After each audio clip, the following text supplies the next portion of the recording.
Hello, ഇന്നില്ലേ ഒരു ചെറിയൊരു mini വ്ളോഗായിട്ടാണ് വന്നിട്ടുള്ളത്. വേറൊന്നുമല്ല, ഇന്ന് സൺഡേ ആയതുകൊണ്ട് തന്നെ പിള്ളേർക്ക് ഇവിടെ അരിയത്തുള്ളൊരു സ്കൂളിൽ ചിത്രരചന മത്സരമുണ്ട്. അപ്പോൾ വെറുതെ ഒന്ന് മക്കളെ ഇതിനെല്ലാം പ്രോത്സാഹിപ്പിക്കണമല്ലോ. അപ്പോൾ അതിന് വേണ്ടിയിട്ട് കൊണ്ടുവന്നു. നല്ല വെയിലാണ്. അപ്പോൾ ഇതാ നമുക്ക് ഇവിടുന്ന് ഒരു 5 മിനിറ്റ് ഒന്ന് നടത്തേ ഉള്ളൂ കേട്ടോ. അതുകൊണ്ട് ഇതാ ഇങ്ങനെ നടക്കുന്നതാണ്. മുമ്പേ നടക്കുന്ന എൻ്റെ മോളാ. അപ്പോൾ ഇതിങ്ങനെ നടന്നുകൊണ്ടിരിക്കുന്നത് തലശ്ശേരിയിലുള്ള GLP സ്കൂളിൽ വെച്ചിട്ടാണ് ഈ ഒരു പരിപാടി നടക്കുന്നത് കേട്ടോ. 10 മണിയാണ് വന്നത്. നമുക്ക് അവിടുന്ന് കാണാം കേട്ടോ. അതോ അങ്ങനെ ഇതാ GLP സ്കൂളിൽ എത്തിയിട്ടുണ്ട്. അപ്പോൾ ഏകദേശം ഇപ്പോൾ ഒരു 10 മണി കഴിഞ്ഞ കേട്ടോ. കുറച്ച് ലേറ്റായിന് പോവാൻ. അങ്ങനെ ഇതാ മേലയിൽ വെച്ചിട്ടാണ് പരിപാടി നടക്കുന്നത് കേട്ടോ.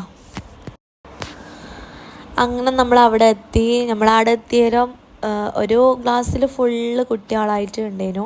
അപ്പം നമ്മൾ വേറെ ക്ലാസ്സിൽ പോയി. അവിടെ കുറച്ച് കുട്ടികളുണ്ടായിരുന്നു. അപ്പോൾ ആദ്യത്തെ പ്രോസസ്സ് എന്ന് പറയുന്നത് ഈ പേര് എഴുതിയിട്ട് ക്ലാസ് പേര് അതൊക്കെ എഴുതിയിട്ട് കൊടുക്കലാണ്. അപ്പോൾ അതൊക്കെ ചെയ്ത കേട്ടോ.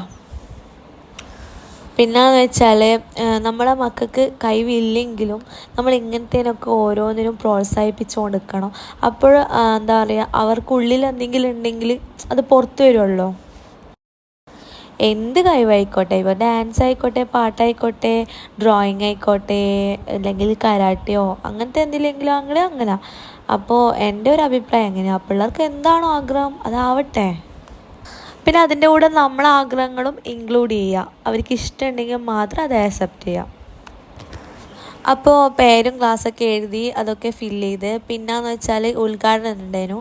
അപ്പോൾ അതിന് വേണ്ടിയിട്ട് 3ാമത്തെ നിലയിൽ നമ്മൾ കയറുകയാണ്. അപ്പോൾ അവിടെ ഒരു ചെറിയൊരു പ്രസംഗമോ കാര്യങ്ങളോ ഉദ്ഘാടനമൊക്കെ ഉണ്ടായിരുന്നു. അങ്ങനെ ഒരു 10-15 മിനിറ്റ് അങ്ങനെ പോയി കേട്ടോ. അങ്ങനെ ഇപ്പോൾ ഏകദേശം ഒരു 11 മണി കഴിഞ്ഞ്. അപ്പോൾ ഈ ഒരു ഡ്രോയിങ് കോമ്പറ്റീഷൻ്റെ അതിഥി എന്ന് പറയുന്നത് വിനീത് സാറാണ് കേട്ടോ. അപ്പോൾ ഇന്ന് പരിപാടിയിൽ പങ്കെടുത്ത കുട്ടികളിൽ ഭൂരിഭാഗവും ചെറിയ കുട്ടികളാണ് കേട്ടോ. നമ്മുടെ LKG തൊട്ടിട്ട് എന്താ പറയുക LP കുട്ടികളാണ് കൂടുതലുള്ളത്. ഹൈസ്കൂളിലത് കുറച്ച് പേരെ കണ്ടിട്ടുള്ളൂ. അതുപോലെ തന്നെ UPയിലുള്ളതും കുറച്ച് പേര് കണ്ടിട്ടുള്ളൂ. അപ്പോൾ കുഞ്ഞു മക്കൾ തന്നെ അതിലെ രസം എന്താണെന്ന് വെച്ചാൽ അവിടെ മക്കൾ എന്ത് വരക്കുന്നില്ല, അവരെ ഉള്ളിലുള്ള കഴിവ് പുറത്ത് വരുമോ ഇല്ലയോ എന്നല്ലേ നമ്മൾ ഈ ഒരു പരിപാടിയിലെല്ലാം നമ്മൾ നോക്കുന്നത്.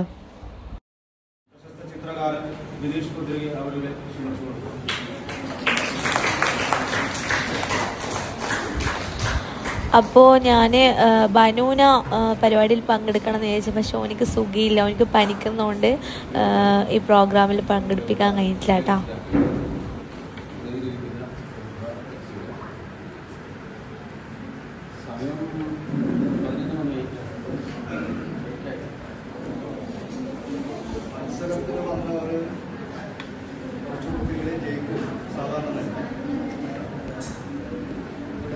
പറഞ്ഞത് സമ്മാനം നേടുക എന്നുള്ളതാണ്. അങ്ങനെ ഉദ്ഘാടനമൊക്കെ കഴിഞ്ഞ് പിന്നെതാ പരിപാടി സ്റ്റാർട്ട് ചെയ്തിട്ടുണ്ട്. ഏകദേശം ഒരു 1.5 മണിക്കൂർ ടൈം കൊടുത്തിട്ടുണ്ട്. 11:15 സ്റ്റാർട്ട് ചെയ്തിട്ടുള്ളത്. 1 മണി വരെ ഉള്ളൂ എന്നാണ് പറഞ്ഞത്. അപ്പോൾ വേഗം കഴിഞ്ഞാൽ വേഗം കൊടുക്കാം. അപ്പോൾ LP കുട്ടികളെ വേറെ, UP കുട്ടികളെ വേറെ, ഹൈസ്കൂളിലെ കുട്ടികളെ വേറെ അങ്ങനെയാണ് ഇരുത്തിയിട്ടുള്ളത്. അപ്പോൾ ബദർ മേലിലും ആമിനിത 2nd ഫ്ലോറിലാണ് ഉണ്ടായത്. അപ്പോൾ ഇത് ആമിനാൻ്റെ ഏകദേശം കഴിയാനായി. അതുപോലെ തന്നെ ഇതാണ് ബദർ വരച്ച ചിത്രം കേട്ടോ. ഓനെപ്പം പറയും എനിക്ക് ചിത്രം വരയ്ക്കാനൊന്നും അറിയില്ല. പക്ഷെ നമ്മൾ അറിയില്ലെങ്കിൽ എന്താ, നീ ട്രൈ ചെയ്യും. അപ്പോൾ റിസൾട്ട് കിട്ടിയിട്ടില്ല കേട്ടോ. റിസൾട്ട് അവർ അടുത്ത ആഴ്ചയാണെന്ന് പറയാമെന്ന് പറഞ്ഞത്. അങ്ങനെ നമ്മളെന്ത് ചെയ്ത് ഇവരെ പടം വരപ്പെല്ലാം കഴിഞ്ഞിട്ട് നമ്മളിത് അതിൻ്റെ ഇപ്പുറത്തുള്ള ഐസ്ക്രീം ഷോപ്പിൽ നിന്ന് ഇതുപോലത്തെ ഒരു ഐസ്ക്രീം വാങ്ങിച്ച് നേരെ പുരക്ക് പോയി. അപ്പോൾ ഇത്രയേ ഉള്ളൂ വീഡിയോ. Thanks for watching.